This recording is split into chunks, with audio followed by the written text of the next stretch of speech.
is the Fantasy Alarm NBA DFS show with John Impemba and James Grande.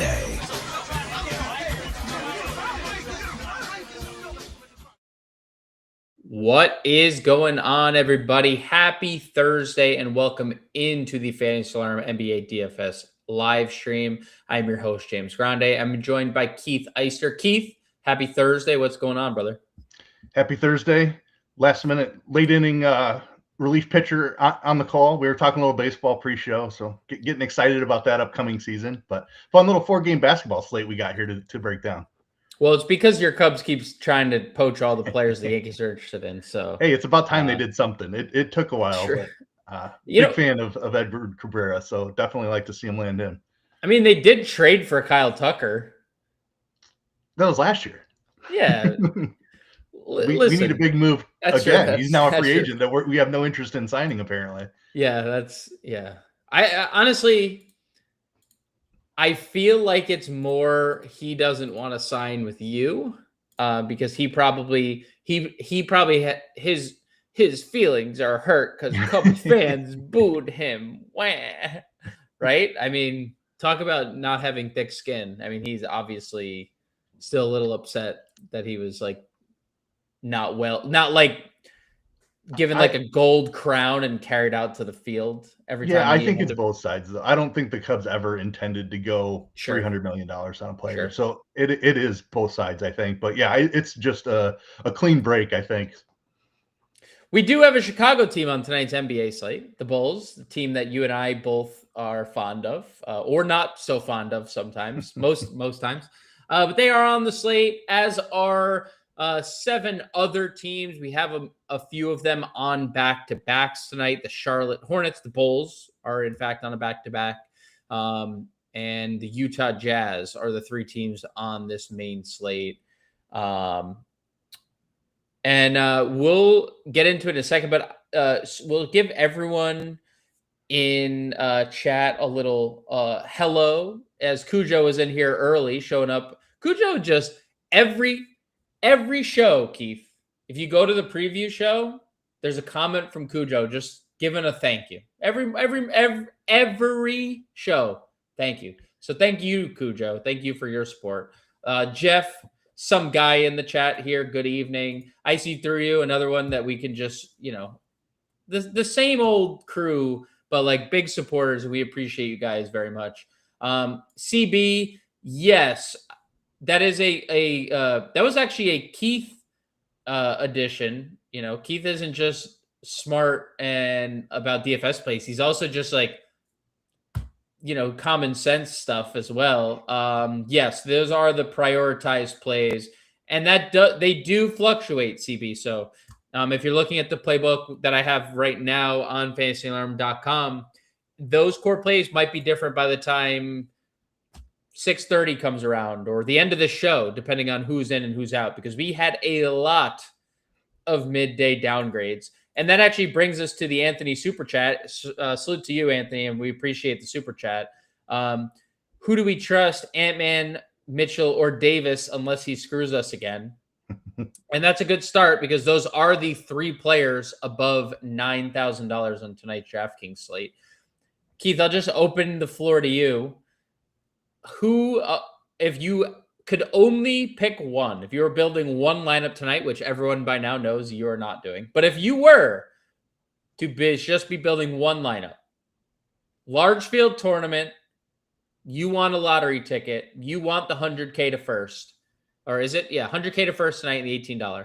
Who are you choosing between the 2 Anthonys and Donnie Mitch? So I don't think there's any question who the best fantasy player is among those 3. And it's not going to be an answer that it's an answer that a lot of people aren't going to like because he goes to the locker room so often. But Anthony Davis is the best fantasy player. He is the most underpriced among those 3. Yeah. Now, there is that added risk. It seems like the field is getting there quite often as well. So chalk Anthony Davis is never a fun thing. As a tournament player with more than one lineup, I will not feel the need to get overweight on Anthony Davis. But if I was making one single entry team, AD would be the first click. I agree with every single thing you said. scary, best. Why is he $9,300? But it's Utah. Yes. And he's playing full minutes as a power forward, by the way, which I still don't understand, but whatever. So thank you to Anthony and Just Pharaohs just saying what up, dude. We appreciate all the support.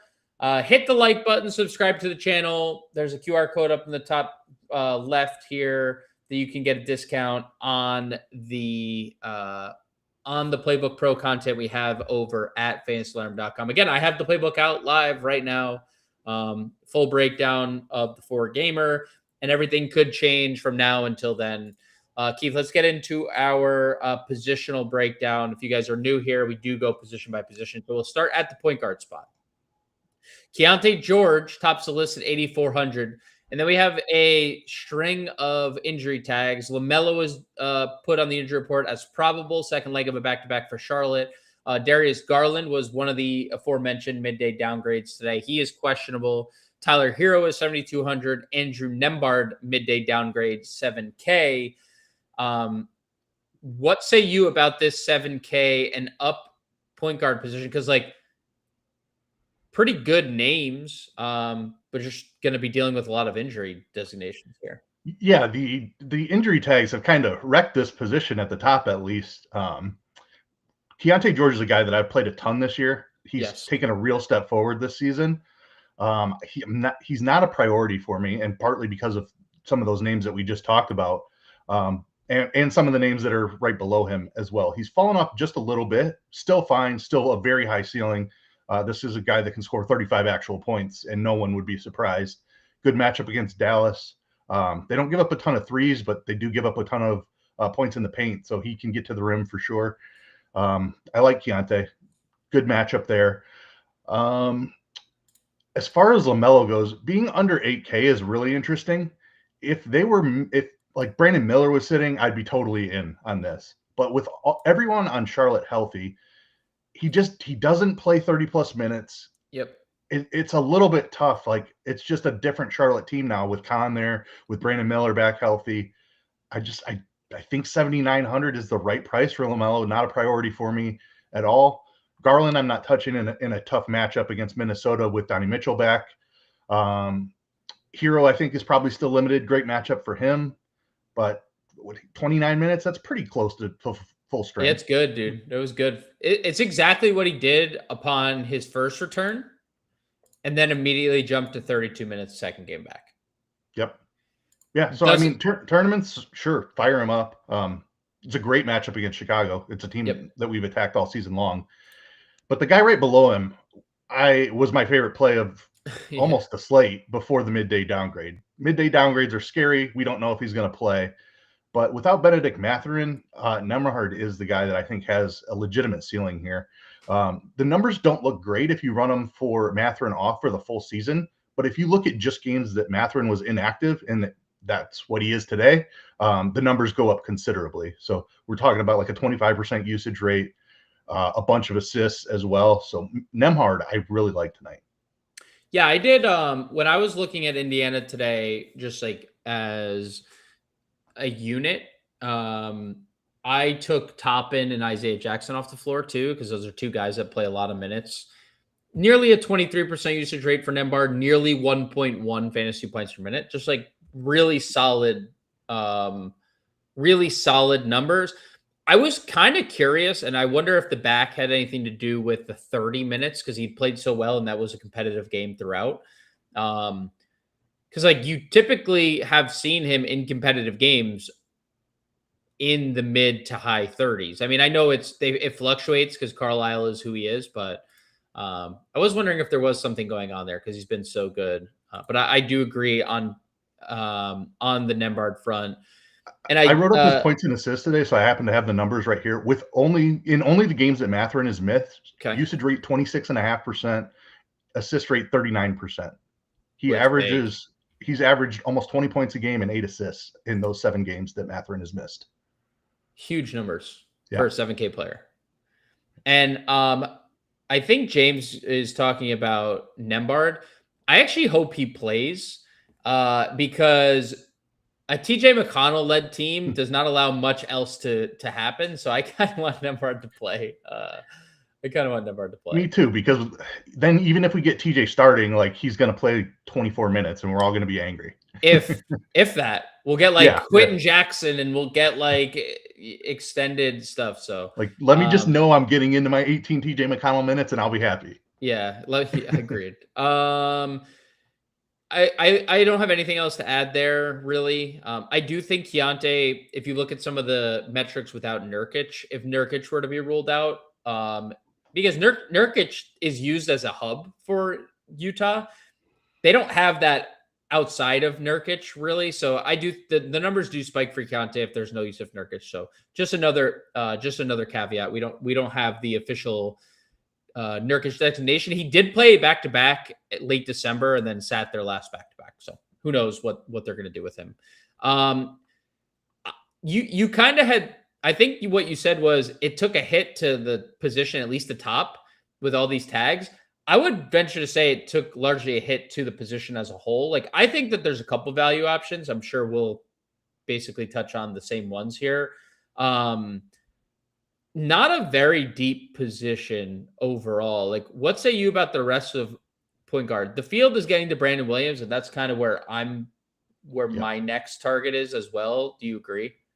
I do agree. We're back to the Cooper Flag starting at point guard, and Nembhard is kind of being worked almost out of the rotation. He's been lower teens in minutes the last several games. So Williams has benefited. He's closed most games, even if he's not on the floor at the exact ending buzzer. He's out there in the last couple of minutes. Well, he hit the game winner. He hit the game winner against Sacramento. Yep, absolutely. So feel pretty good about mid-20s minutes from this guy, and he's been scoring the basketball like crazy. Yep. Another one of my bets today took him over 13.5 points. So I'm with the field on this one. I think Williams is a great play. Agreed. McConnell thoughts. We'll get to IC3's comment in a second because Craig Porter is obviously top of mind if Darius Garland were to sit. What say you about McConnell? Yeah, I mean, he's a massive fantasy point per minute player. So just know what you're getting. You're going to get 20 minutes at best, probably. If Nembhard's out there, you're not getting more than 20 minutes, maybe 21. Yep. But he's like 1.4 per minute or something like that. He can absolutely get there in 18 minutes. I'm totally fine with him. Just know what you're getting into. Yep. That is a good comment there. And I see through you said Craig Porter. Yeah. I would venture to say he'd probably be the highest rostered player of the slate if Garland ends up sitting, because they straight DMP'd Lonzo last game. He's out of the rotation. Yep. I think Porter would start and have a chance to play 30 minutes. That's way too good of a role for 4,300. I would say there's one of two things that could happen. Porter starts, or they go the Donnie Mitch point guard route and they use like Jalen Tyson as your fifth starter. That's a good point. They could do that. Even in that scenario, I still think you're looking at 26 to 28 minutes from Porter. Yeah, I'm not worried either way. Like, if Garland's out, I don't care if Porter starts or not, because the role is secure. Whether he starts or not kind of is irrelevant. He's been so good, he's gonna play. And this has kind of been his whole short career. He is a super high volume, like, peripheral stat stuffer. So I think Craig Porter, IC3 is going to be a very popular and a very good value at that. There's nothing else here, right? We could talk, if you want to talk Sexton, we'll do it at shooting guard. Sounds good. Okay. Sorry, I saw your thunder there. We wanted to talk Sexton. What do we think about the top? So we got the midday designation again for Ant. And I went to the schedule again. We are not on a back-to-back, but we have a Saturday-Sunday back-to-back. In my opinion, I think Ant plays through this injury maintenance, and we see him sit one of those. You're not just listing him injury maintenance and then not sitting him eventually, right? Like, he's going to eventually sit. I personally don't think it's today. I'd like to know your opinion, but if Ant and Mitchell are both in, like, do you have a lean? With Mitchell just coming back off the injury, I think it's really close. I agree with you that Ant plays tonight. He just tends to play through Q tags more Yes, than always. anyone else. Like he Yeah, he always does. finds a way to play. So I agree. Like they probably want to get him a day here coming up soon, but with a back-to-back over the weekend, yeah, like it just doesn't make sense for this spot. I don't think. I do agree that he plays. It's not a strong lean one way or the other here. I think they're both fine. They both have a crazy high ceiling. Either one of them could break the slate, but I don't see it. Like don't see a big difference in the matchup or just the performance that separates them by any more than much more than a coin flip, really. Yeah, they've essentially been the same usage player. Mitchell's been a better fantasy player. He's a little cheaper, but Ant has the better pace up spot, like by a little bit. So a few extra possessions for Minnesota. It is splitting hairs. If you're just this is one of the situations I would probably, and it might not even because it was basically the same ownership earlier. This is one of the situations where I would literally just play the lower owned player on a Yeah. 4-game slate because it looks virtually identical. Yep. I'm good with playing ownership here. It's literally a 1.5% ownership difference, so it doesn't even matter. Now, like if there is it's Edwards by 1.5%. Doesn't even change an opinion. Does it change an opinion? It doesn't, right? No, it doesn't. It doesn't. Let's get to a few comments. I saw a few people talking in chat. If Utah and Dallas goes off, Williams needs to be a part of it. He probably will be. He's been playing a lot of minutes. Why TJ over Colin Sexton? We'll talk Colin Sexton here in a second, and then we'll get your take on that, Keith. Dave is in the chat. Sup, Dave? I'm sorry to inform you, I don't know what part of the world you're in. Definitely Thursday. So for you, Dave, I hope it's Friday where you are, because I hope you're not now realizing that it's Thursday, because I would feel sad for you. Maybe it's his Friday. It could. That's true. Work week. I'm hoping for you, Dave, that it's the end of your work week. DFS Buddy 2, not number 1, says TJ McConnell will be more popular than everyone else if there's no Nembhard. Definitely possible. We'll talk IO here in one moment. I see through you. If Garland and Nembhard both miss, or sorry, Garland, if both of those guys are out, Garland and Nembhard, I think Porter would be more popular than McConnell. I think so too, because there's not a minutes limit. Right. There's like not a cap that we've seen. And McConnell hit the cap, went to 24, and then immediately got hurt and like couldn't play again, you know? Right. So he played 6 minutes. I played him on that night. Don't worry. I know. Yeah. I played. Me too. 6 minutes. I was like, wait, he's not coming back in the game? I was invested in all his props, points and assists, assists. Like, were you on the show? Did we do the show together that night? I feel like we did. We might have. Okay. We might have been. Quick question from Greg. Donovan Mitchell projected 27.5, but John has him over the 29.5. Which way to go? That's a fair question. So I will caution you to make sure you know the scoring system. So I don't know where you're playing, but if it's on one of the pick'em sites, yeah, definitely a pick'em. That seems like a pick'em site. Like make sure that you know DK scoring or FanDuel scoring, whatever you're looking at on Fantasy Alarm, versus whether it's Underdog or Prize Picks or whatever pick'em you're on. True. Make sure that you know the scoring systems. Good point. Very, very good point. LaMelo under 30 minutes. I'm going Sexton, McConnell, Porter all in the same lineup for the win. That's good. Anthony says we're right here, so we'll move on to Norm Powell. Chances Norm Powell is the highest scoring shooting guard. Put some odds on that. I mean, could he outscore Ant or Mitchell? He could. I wouldn't put the odds very high that he does do that. Maybe 20% chance. I will take the under 20. Yeah. Not because I with wrote Hero, Norm up with Hero back, like it's much harder for him. I wrote him up today at small forward because I didn't like small forward all that much. And they've shared the floor for 91 minutes this year, And, we could see a bunch of like staggered lineups with Hero and Norm. I mean, they didn't start Hero last game, so it's possible they do the same again. 22% usage rate for Norm Powell this year. This is like high 20s guy, right? Like this is a guy who is getting a lot of like a lot of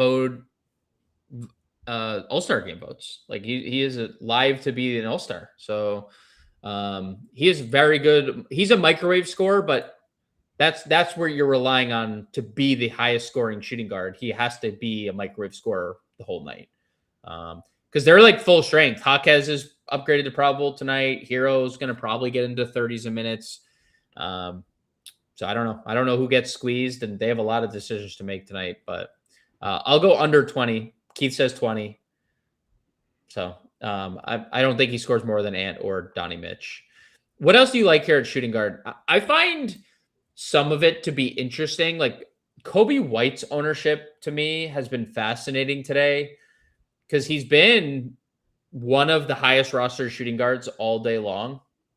And I had no doubt there was going to be like a mid-20s limit coming back from his third calf injury or calf ailment of the year. What do you think White's minutes and ownership, like how do you think all this plays out tonight for Kobe White? Yeah, I think we're going to see the mid-20s minutes restriction again. That doesn't mean he can't get there. No, it doesn't. How likely is it, though? It is a fast-paced game environment. Two of the top 3 fastest teams in the league. Miami still plays good defense. Yeah, I don't know. If he was playing 30 minutes, obviously he's way too cheap, but I don't think he's going to do that. He's like 26 is probably like your best outcome here. That really limits his ceiling, and that's, as a tournament player, I'm hunting ceiling. Right. Well, if he's going to be 20% owned, I just don't have a ton of interest in trying to get overweight that. Yeah, what I see, I even see him higher. So we'll see where that ownership ends up. It is a shockingly low price tag for Kobe White. Shockingly low. But there's a restriction that comes with that. That's why it's down there. Agreed.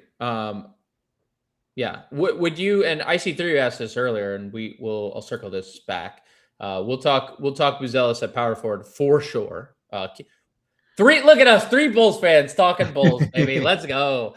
I do like what I've seen from Ayo Dosunmu. A pretty interesting pivot, I think, off Kobe White. Plus, we had the downgrade to Herter. Well, not downgrade because they released our injury report late, but we did have the Herter pop for questionable as well. What do you think about Ayo with Herter and without Herter?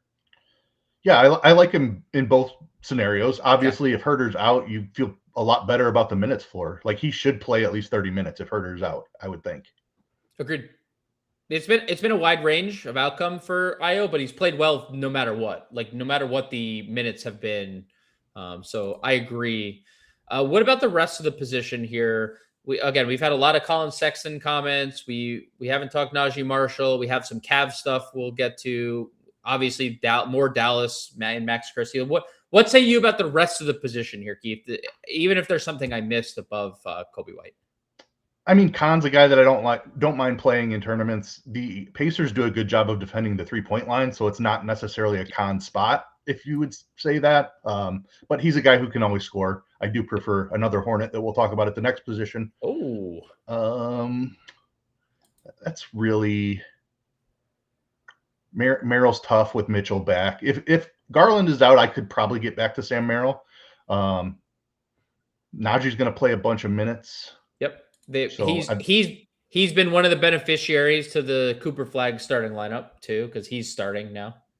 Yeah, PJ Washington doubtful still. PJ doubtful as well. Yep. So I don't mind that. Not a great fantasy player, but when he's going to be out there for 32, 34 minutes, like he's good. He has a chance to get there. The comment about Sexton was interesting. With Miller back in the lineup, presumably, I think he's still listed probable, but got the upgrade trending towards playing for sure. I really think the ceiling is like 24 minutes on Sexton, and McConnell is just a better point per minute player from a fantasy standpoint. So that's why I prefer McConnell over Sexton, even though I think Sexton will play a few more minutes, but he's been pretty good. So I don't mind it if you want to chase that a little bit, but it is not near as good of a spot with Miller back in the lineup. Oh, dude, it's so like his role has just completely diminished. It's so sad to see. But maybe not my favorite, but No, you me can either. get there. Max Christie, thoughts? He's pretty popular today. Yeah, same as Najee Marshall. Going to be out there a ton. Not a great fantasy player. Can he find his way to value? He could, but certainly not a priority. Great spot. Yeah. Great spot. Utah. We'll get back to the comments before we go to small forward here because we got a bunch of them. We have an Australian here. Welcome, Dr. DFS. Welcome. Nice. It's Friday. See, it's Friday somewhere. There you go. It is Friday somewhere. Dave did confirm no work, so it was his Friday, so that's good. There you go. James played BI, got hurt. I'm sorry for your loss last night. Holy Smoke says they can see Indy starting Neesmith at point guard. No, but like your Jarris Walker point is interesting because he is like a good secondary creator, but they wouldn't do that. They would just do like Ethan Thompson or Quentin Jackson or something along those lines. If they just refuse to start McConnell, it would not be Aaron Neesmith starting at point guard. Agree. I fully expect them to refuse to start McConnell, honestly, and it'll be someone like Quentin Jackson. I completely agree. And especially like he's on a limit or like presumed to be on a limit. So like why burn all of his minutes right at the start of the game, right? You probably want in that instance, you probably want McConnell in the closing lineup. Jeremy says it's a Bridges spot. We will get to that because I and Musa will definitely get to. I have strong Musa takes here. Is Trey Jones viable? I mean, we are still we passed point guard, but is Trey Jones viable with Giddey still out? Like he's viable. It's tough to get excited about him with Kobe in there. With Kobe, that's going to take a lot of the usage away from him. Yep. Could he still get 10 assists and 10 points and squeak out a double-double? Maybe, but I don't know. With Kobe back, it's tough. I do think it's worth mentioning the 30 minutes is the most he's played since he was presumably on this minutes restriction. Just a good fantasy, just a good basketball player. So you can get to Trey Jones if you want. He'll be really low owned. It's going to be 100 degrees, 108 degrees Fahrenheit. You should move. I got nothing else to really add. You should move. It's a chilly 54 here in Phoenix today. So, that's cold. It was it's 70, it was 72 here in the Carolinas, Keith. So wow. I got my I'm almost flowy shirt going on today. It was so nice. Not a lot of days you're going to have a warmer temperature than me. That's true. So I will drink my water to that one. Marie Donizzi, he got the bat call that you were on the show, so he is also here in the show. Preffy is Canadian, and he just appreciating us. Thank you, Preffy. Canadian or not, we all have some flaws. Yours just happens to be that you're Canadian. But we don't love seeing all the a lot of worldwide viewers here. Right? International show. Yeah, Ben Shepard lives too. Rick Carlisle loves Ben Shepard. He probably starts as well. Coach Chris, we have so many comments today. I love shout out to all the commenters. Coach Chris, last guy in. Norm Powell, Brandon Miller. We'll just go to small forward. That was the top of the small forward list here, Keith. Norm Powell, Brandon Miller, if it's your last guy in. And I'm going to click Brandon Miller's name and let you cook because I think that's where we're going. It's been awesome. That is exactly where we're going. Nice fast-paced game environment. Nice spot for them. Charlotte's bottom of the league in pace. Pacers are 11th, I believe, when I was doing my research today. Miller's been taking all the usage here recently. He's second in the team behind LaMelo, up around 29%. And he's just been shooting the crap out of the basketball. I mentioned not a great 3-point spot, but he can do it all over the floor. He's got the mid game as well, can get to the bucket. So I love Brandon Miller in this spot. I think that he could have a game similar to last one where he was absolutely cooking Oklahoma City, who's the best defense in the league. Much better matchup today. I love Brandon Miller. Charlotte's fun, dude. I don't care what anyone says. I hope they don't break it up. They're just fun. It's a fun mess. You know, it's a beautiful disaster. Dr. DFS says huge. I already forget what that could possibly be, dude. But the Moose will be loose. We'll definitely talk the Moose. Thoughts on Dante DiVincenzo? My thoughts are that he's pretty boring unless Anthony Edwards is out, and then we can revisit that conversation. Nembhard over 7.5 assists. Thoughts?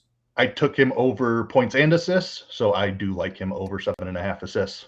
We support. Shout out North Carolina. Shout out North Carolina from BX Fizzle. Shout out North Carolina, where the great Michael Jordan once resided. Also, Jaime Jaquez Jr. We are here at small forward. Any Jaquez Jr. thoughts at 6,100, Keith?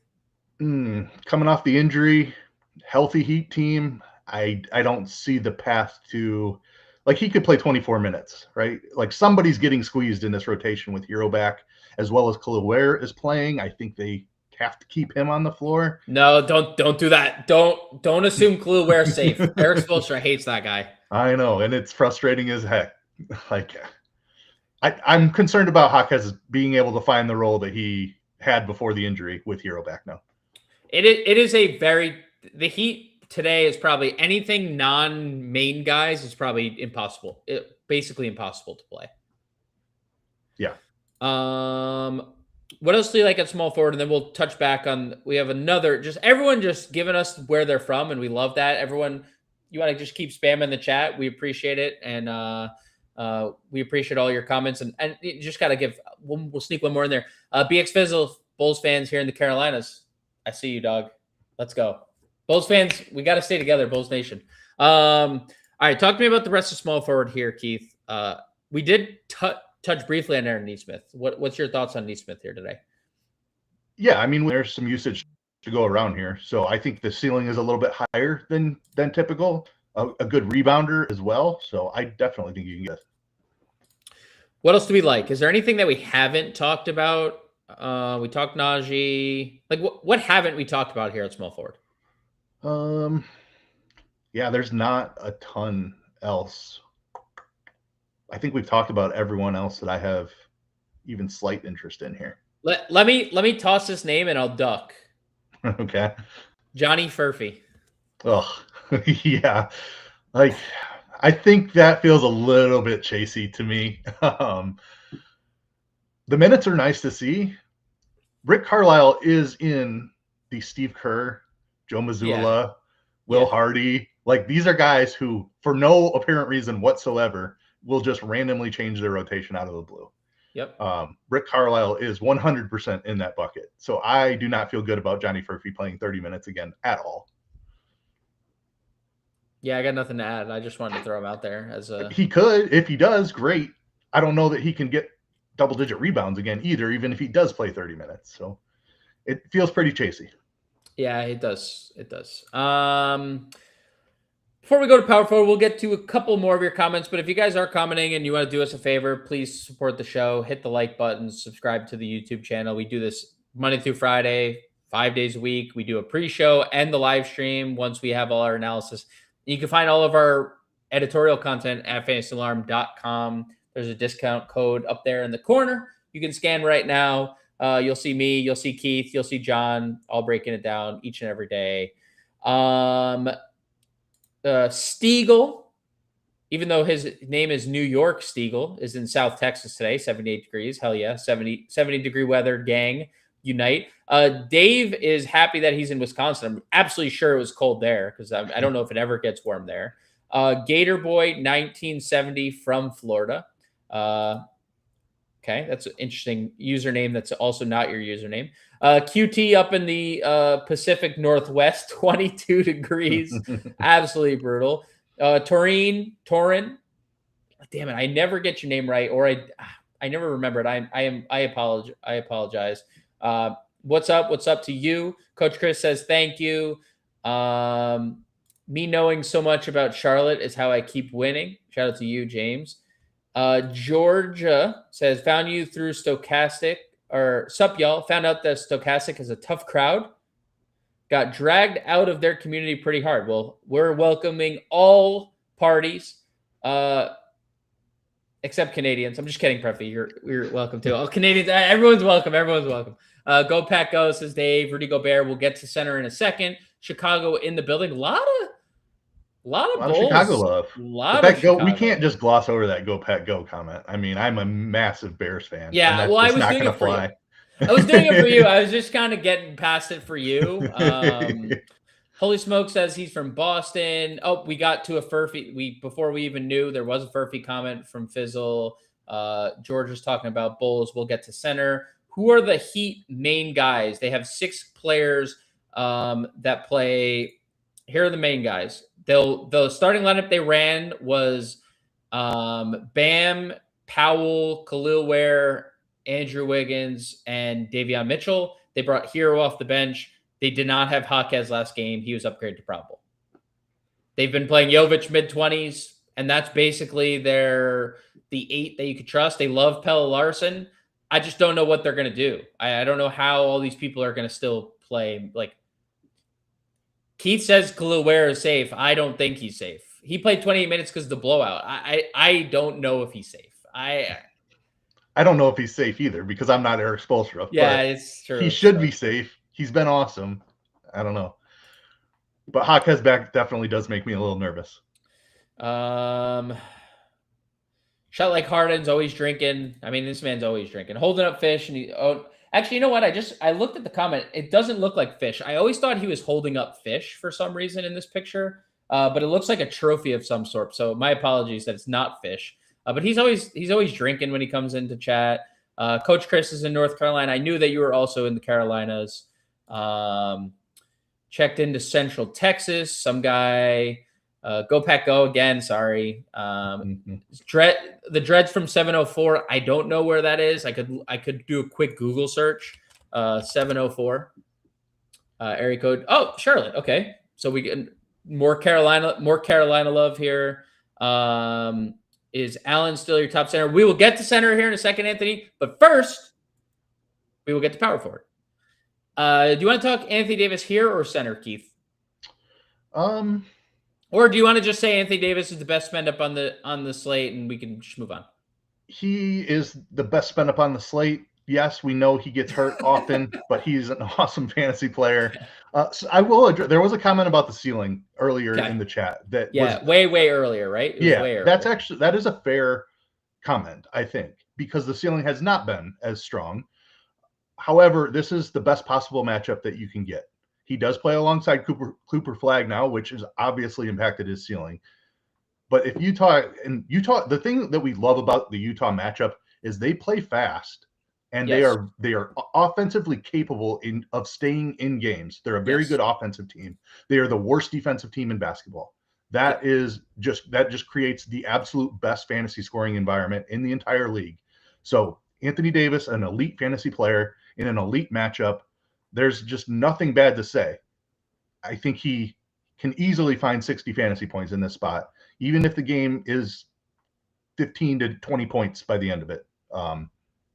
It's the spot of all spots. Yeah, and dude, last game, he just goes 7 for 23. If he's 10 for 23, you're getting mid-50s fantasy points, and then suddenly you're like, oh, on a 4-game slate where you're looking for raw points and you have 55 fantasy points from Anthony Davis, that might be the highest scoring player of the slate. Yeah. If Nurkic is out, he's getting 15 rebounds. That's just happening. If Nurkic is in, he's getting 15. He might get 15 with Nurkic in, yes. Nurkic is very good at what he does, but there's a reason why Yusuf Nurkic has played for a lot of teams so far throughout his career. Love AD. Rest of power forward, I think there's some pretty strong options. What's your opinion on Lauri Markkanen, Pascal Siakam, Julius Randle, Evan Mobley range?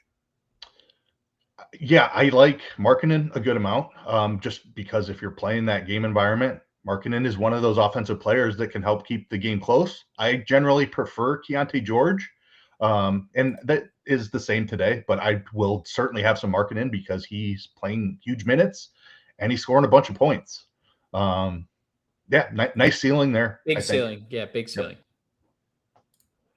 What about Pascal? Yeah, in on that too, because Charlotte's also a great matchup. Bottom 10 in defense. I think they're 23rd in efficiency. Yep. No Benedict Mathurin, so a few extra shots available for Pascal. Another guy who's playing a ton of minutes. Yeah, 31% usage without Mathurin, Toppin, Isaiah Jackson. So I am in. I'm also just in on the Mobley price. All I needed to see was 36 minutes. We know how up and down he is, but if there's no Darius Garland, there's a lot more to be had for Evan Mobley. What about the rest of the position? Like Minnesota's tough to talk about. Randall and Reed, we didn't really spend much time on them, but like obviously we'd like them if Ant doesn't play. What about the rest of the position? Would you play $6,400 Kyle Filipowski with Kevin Love available if Nurkic is out? I don't think I would, but like what else piques your interest here? If he starts, I would have some interest. Okay. But they did start Love earlier this season. I don't know. Filipowski's an interesting one. And we're not going to know that necessarily. Even if we know Nurkic is out, we're not going to know who's starting. So yeah. As a guy who loves to find low-owned tournament options, I think that I would have some Filipowski interest. The guy you just brought up on the screen there, I know we both want to talk about for sure because he's been doing awesome things. The dunk that he put on Jalen Suggs the other day was just good. Oh man, it was so good. But he's playing over 30 minutes now is really the reason that we can get here. The price just hasn't fully adjusted. There's no Jalen Smith to take minutes. There's no Zach Collins to take minutes. Josh Giddey's usage is off the floor. It's just wheels up for Matas Buzelis in this spot. It's a fast-paced game environment. Like there's nothing bad to say about the spot. Yeah, making and taking a lot of threes. He's been great. Easy plug and play for Buzelis in this spot. What do we think? What do you think about the Indy situation here? You can play Huff and Potter here. They also re-signed Tony Bradley. I don't know if you saw that. They re-signed him to a 10-day contract, and he's available tonight. Any thoughts, or is it like just impossible to even have thoughts? Just wait and see who they're starting. You just throw darts and hope you get lucky because trying to predict the Rick Carlisle rotation is it's not a winning endeavor. I don't have anything else to add. It is a brutal game we play here. Like honestly, I think Huff probably starts again. I don't think that what did he play? He played 30-something minutes last time. Yeah, 31 minutes. Yeah. Outrageous. Like Potter was playing well. There was absolutely no reason whatsoever. Like Huff played okay in his time when he was starting too. So how they ever gave Potter a look anyway is just weird. Like just give them both 24 minutes, split it down the middle, and move on. But I don't know. I will have both in my pool. I'll tell you that. If you ask me to tell you which one plays more minutes, I can't say with any confidence that it's the starter even. I don't think Tony Bradley factors in, which is important because I think there's 48 minutes between Huff and Potter, and either one of them could get there in that. I'm never writing Tony Bradley off. Never writing him off. You're not wrong to say that. It's Rick Carlisle. I cannot. I think we had a Jovic comment. $5,200. So one of these Heat guys is getting squeezed today. I don't know who it's going to be, whether it's Jaquez that plays 20 minutes or whether Jovic goes down under 20. One of them is getting squeezed. So do with that what you will. Agreed. I can't add anything else because I agree. I also think Khalil Ware could legitimately be that guy as well. But Tyler Hero is going to start. It's a matter of when, not if. At some point, not necessarily tonight. At some point, he will start, yes. So when he starts, is it Ware? Is it Davion? Those seem like the most likely candidates to go to the bench. And they've been more willing to move Ware to the bench. So yes, unfortunately, just some food for thought there. Let's finish this up at center. We talked AD. There was some Nikola Vucevic chatter earlier. Much warranted chatter as well. Yeah. I mean, anything negative to say about Vooch tonight? Tough matchup is the only negative thing I can say, but the role is too good for the price now. No Jalen Smith, no Zach Collins. He's going to play 30-plus minutes. You don't think Lockie's going to play 30? You don't think they're going to? Lockie's not going to play 30. Okay. He can't keep his hands to himself long enough. Yeah, it's true.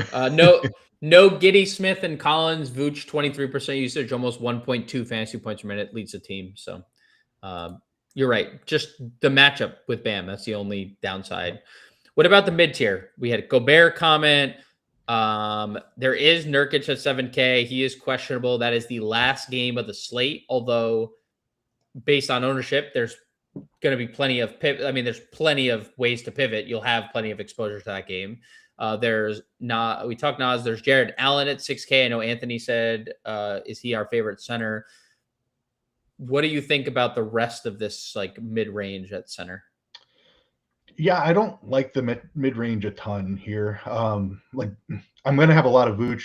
I think you can get to Bam or Ware even, but neither of those guys feel comfortable. Like Bam's just not going to play the 34 minutes that he used to because of Ware's emergence, because Hero is back. So I don't love that. Allen is fine. If Garland is out, I have a little more interest there, I suppose.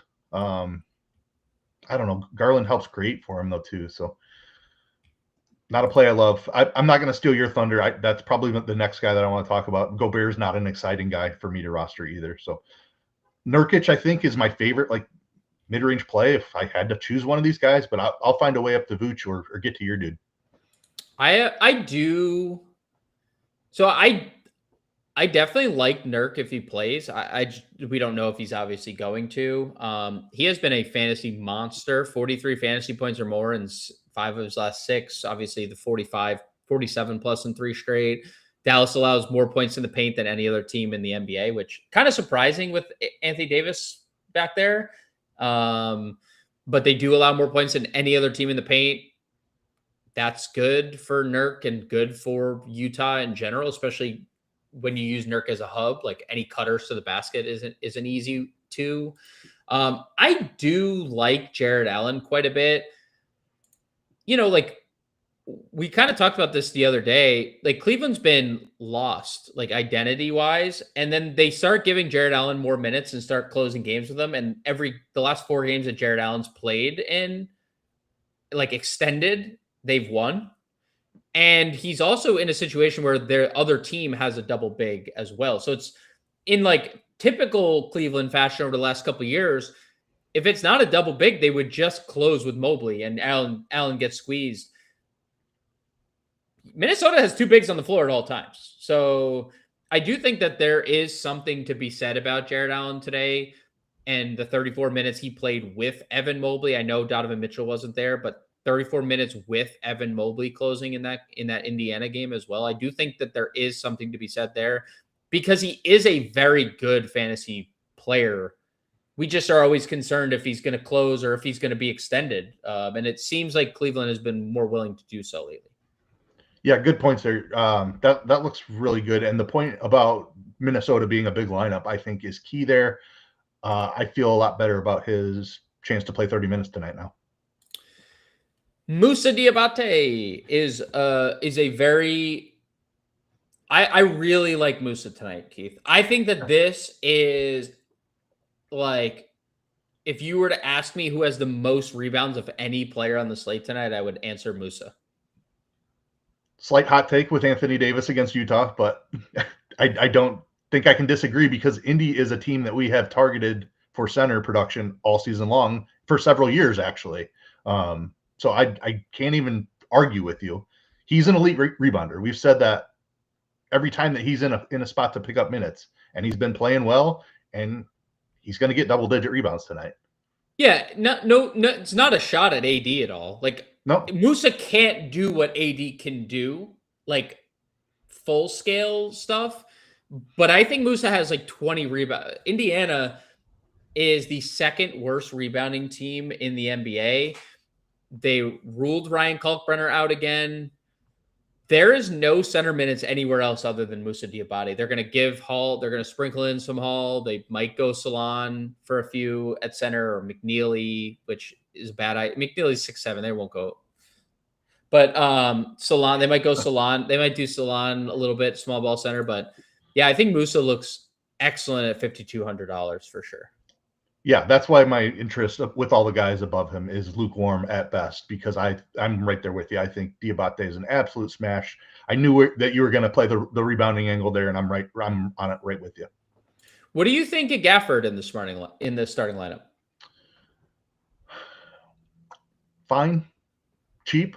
Fine, cheap. Don't expect more than 25 minutes. Like, that's an absolute ceiling, I think. If you get 22 to 24, I think you're okay. If you got 25 minutes out of Daniel Gafford, I'd feel very good about using Daniel Gafford tonight. Yeah. No, I agree. I think he's in play, very much so. Like, I would ignore if I knew Daniel Gafford was getting 25 minutes, I would ignore Indiana completely. Like Huff and different. I know, like, from me to you, it's different. I'm talking more from like single entry perspective. Like, you're gonna have shares to Indiana, but like, if even from a large field perspective, like if you had the insight, if Damon Jones allegedly hit you up and was like, Daniel Gafford's playing 25 minutes tonight, your rostership would probably tilt heavily in favor of Gafford over like Huff and Potter and stuff like that. Yes, he's just a better per minute guy player. those. Yep. Anything else? No, sir. Preffy says Indiana big men and the Philosopher's Stone. That's good. that's good. Stiegel says Lauri Markkanen played 43 minutes last night with overtime. Is there any concern? Mild. I mean, these are the best athletes in the world, so yeah, it shouldn't like. Yeah, it's never, you never prefer a guy to be on a back-to-back, but it's never a reason to not play someone. Yeah, especially on a small slate. He's like one of 5 guys that's probably scored 60 fantasy points this year on the slate. Like, he's done it He's scored 69 fantasy points or more 3 times this year. I don't know how many other players on the slate can even say that. Maybe none. 69 plus 3 times. I bet you he'd be the only person on the slate that has done that without looking. I don't know. I don't think AD's done it. No, I don't either. Any use of going LaMelo tonight, Keith? We have a couple minutes, so we'll answer questions and we'll get out of here. Personally, I'm not doing it because I just don't believe in the ceiling with everybody back. Now, if Brandon Miller sits, it's a different conversation. Like, but upgraded to probable, trending towards playing. I'm not going to LaMelo if Charlotte's full strength. Let's see. Was there anything else? We have some Kenosha, Wisconsin love in the chat. John Cena said Paul Reed was a great play. You and Keith were both on that island, Paul Reed Island. So it was like 90% of the field. So, do you guys like this slate overall? I usually review it before I enter, but I couldn't today. I do like the slate because even though it's 4 games, it's 4 good games. Like, you have either a bad defense or a fast-paced team in all 4 matchups. Some matchups have both of those things. So Steve Smith, the wide receiver, is talking about your plums. So I don't know what kind of relationship you guys have, but now that the whole back to a segment from a different show in another lifetime. Different lifetime, talking about each other's plums. All right, who can you feel it in your plums tonight, Keith? Who is your plum play of the night? Let's see here. This is usually a low-owned, so like top tournament guy type of play is usually what we're looking for here. I'm going to go with Brandon Miller. Dude's just been awesome. I think his ceiling is underrated. That's the guy, Brandon Miller. Okay. I'll go. I would have said Cooper Flagg earlier, who we didn't talk about at all. And I love Cooper Flagg tonight. I didn't mean to omit him, but we were just answering too many questions. I will say I could feel it in my plums. Lauri Markkanen. I really like Utah tonight. I really like Utah. I think they're a very sneaky part of that game environment because Dallas also plays really fast. They've been good defensively, but they're 5th in pace. Utah's 4th. So we have. I'll go. My Larry's my pick. Is that a gut feel on him over Keontae George, or do you have something matchup based there that you're looking at? I mean, I think that that's my personal question from chat. My take is Lowry is, I think, a little better of an interior scorer than Keontae. I think we're going to get a lot of action. Like Lowry is one of those like off curl action, easy layup, easy dunk guy. And Dallas allows more points at the rim than anyone. Like when you look at some of the stats, like Keontae leads them in drives per game. So you wouldn't look at like something like that and be like, oh, Keontae's or Lowry's not as or a better play based on drives and stuff. He does get paint touches. He is, I think, a more prolific scorer as a whole in general. So I'll go Lowry sub 10% tonight. That would be my guy. Yeah, I'll be overweight on both of them, but I was struggling. I wanted to take a bigger stand on one of them, and it's tough because of Dallas allowing all their points in the paint. Like obviously, if it was a shooters matchup, both of them would look fantastic. I'd probably even lean Lowry in that as well. But yeah, interesting matchup. Dallas has been all season long because, like you said, AD is down there protecting the rim. They shouldn't be allowing a ton of paint points, but they are. So yeah, I was struggling with that one a little bit. Thanks. And like Gafford's starting too. Also another like elite shot blocker. So like it's kind of interesting. I lean Lowry a little bit. I think both of them are great. I wrote them both up in the playbook today. Is Dallas the top stack? We'll get a something built here. Yeah, because unless Garland sits, I think you can just write that game off. Miami getting healthy, I think, makes that tough as well. Yep. Otherwise, that would be a serious target. Yep. Indy Charlotte, I think, is the second option that you would consider. If Nembhard is out, it gets even easier to stack that. But I will have a ton of Brandon Miller plus Nembhard plus McConnell. Like that's going to be a huge part of my builds, but I will have more Dallas Utah. All right, let's get a core built here, Keith. We appreciate everyone's comments and chat and whatnot. And if you want to come talk to us further, it is we have the Fantasy Alarm Discord. It is in the comments of this chat. We are in there from now until lock. You'll see me, you'll see Keith, and not John because I think his wife's car kaput, and that is being fixed. What do we think here? Is it just plug AD? Yes, that would be the top spin for me. Plug sure. AD, power forward or center? You think we'll go power forward, and then I think power forward. Yeah, because I think Moose is going to be in this lineup for sure. So we need at least one of our center and util spot. Okay, we'll get Musa AD. What else do we want to do? Buzelis. Dallas. Yeah, Buzelis was absolutely a good pick.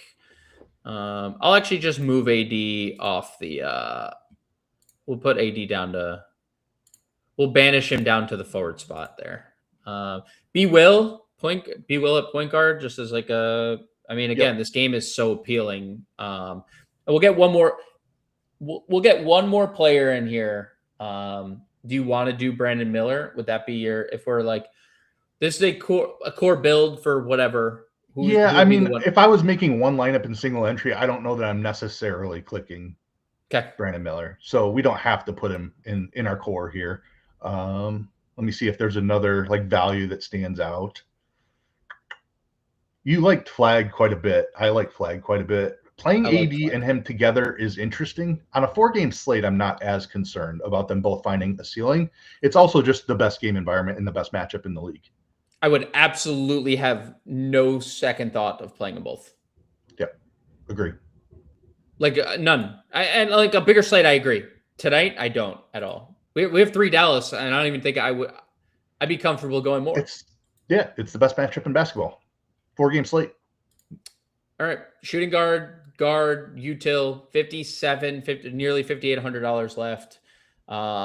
We will be getting out of here again. If you guys have any other further comments, questions, concerns, we'll be in the Discord. We'll be back live tomorrow at 5 for the Friday slate. We'll also have the preview show tonight, so be on the lookout for that.